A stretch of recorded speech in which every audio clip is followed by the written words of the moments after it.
Yo, as 2019 draws to a close, we look back on the year with fond eyes, and from the look of it, it was a pretty good year for cinema. We did get some great action films, some really good additions to franchises, some that were less so, some really good kind of indie action films, and we did get a pretty good year of cinema. It has to be said. I, like many people, made efforts to pop out to see several films this year, and with the six films I ended up seeing this year, I feel with the end of the year drawing close, it's time for me to mark them.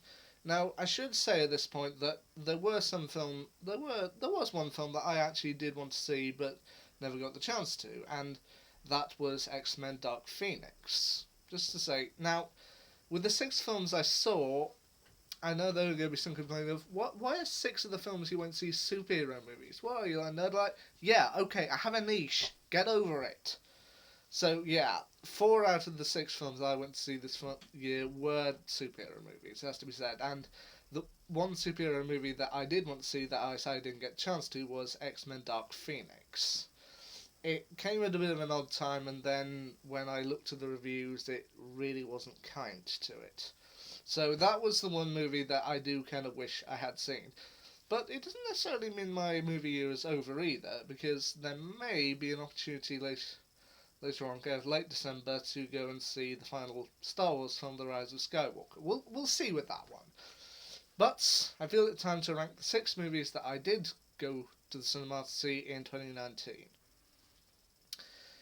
My number six spot goes to the 21st film of the MCU, Captain Marvel.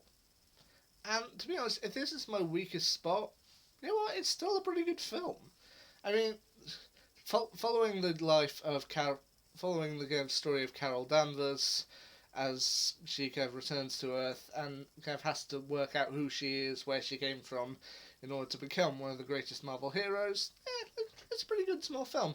I mean, I have seen reviews from people saying that the film isn't necessarily that good, and a few have brought up some legitimate criticism. And I'll admit it's not the strongest story, but you know what? Yeah, I still felt Captain Marvel was worth a trip to the cinema. And you know what? I think it was pretty good. My number five spot goes to the other Captain Marvel, Shazam, the seventh film of the DC Extended Universe.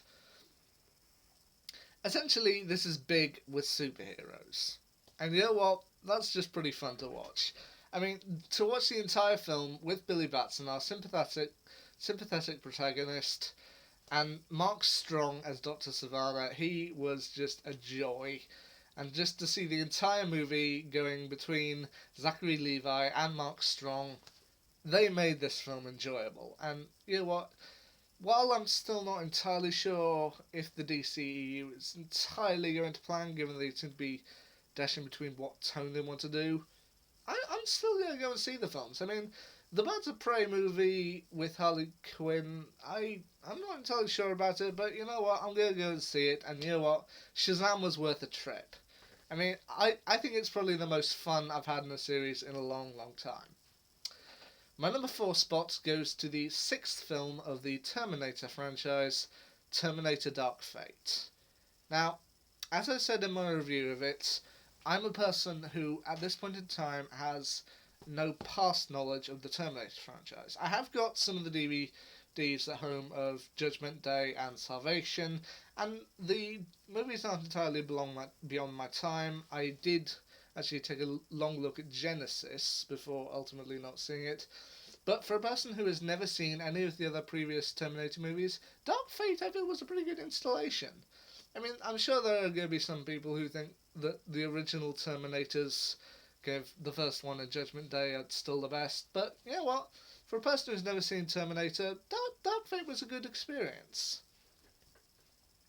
My number three spot goes to the 23rd film of the MCU, Spider-Man: Far From Home.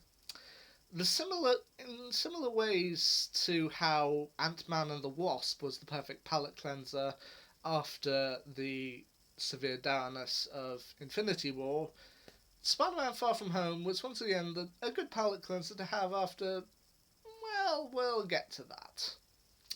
But once again, it's nice to have something that's kind of fun, action packed, brings a lot of great characters in, and you know what?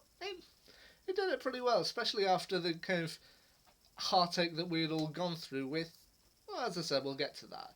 I mean, once. I mean, you may have seen my previous videos on when the Spider-Man series was in trouble, whether it was going to stay with the MCU or whether they were going to go back to Sony films. I did make two videos on that at the time. But you know what? Apparently they're sticking around, and you know what? I can't wait to see Tom Holland's Spider-Man back in action. To which he is due to have a role in Phase 4, and it does sound like it's a good one to have. So I'm glad to see he's staying with it. My number 2 spot, my second best film I saw all year, and the only kind of outlier on this list, Knives Out. This, as I said in my review, it was just a ton of fun. I mean, they had some great actors in there, including Toni Collette, Michael Shannon, Chris Evans, and Daniel Craig, and they just made a murder mystery thriller that was legitimately thrilling, but also rather funny. They managed to do something that we've seen a million times in shows like Murder, She Wrote or Poirot. A million things to do in the genre, and they managed to make it work with a standalone film. And you know what? It's brilliant. I still think Knives Out is tremendously fun, and if you haven't seen it, because I admit it's another movie that I probably would have just let pass me by, but I went to see it, and you know what? I loved it.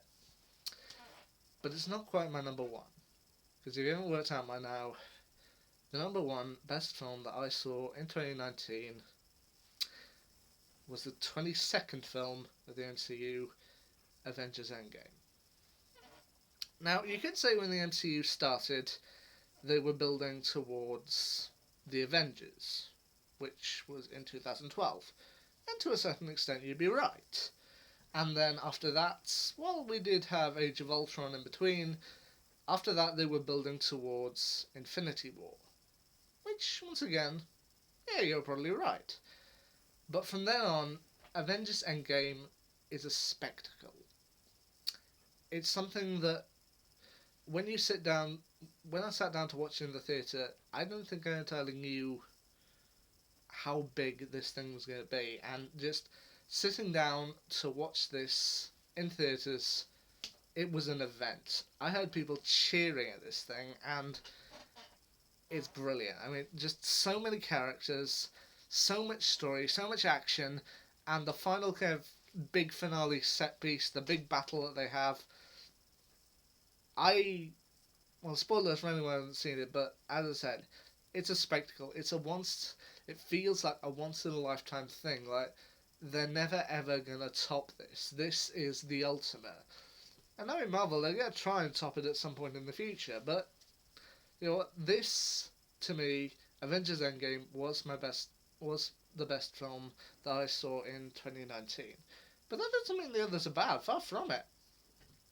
I mean, I'm sure people are going to be talking about these things for ages. I mean, like with Shazam, especially, I feel like Shazam is going to add to the list of is Die Hard a Christmas movie, is Iron Man 3 a Christmas movie. I think you could safely argue that Shazam is a Christmas movie. But there you go, my top 6, the movies that I saw in 2019, Captain Marvel, Shazam, Terminator Dark Fate, Spider-Man Far From Home, Knives Out, and Avengers Endgame. And you know what? I feel it was a pretty good year for cinema. As I said, I did want to see Dark Phoenix, but ultimately things didn't pan out.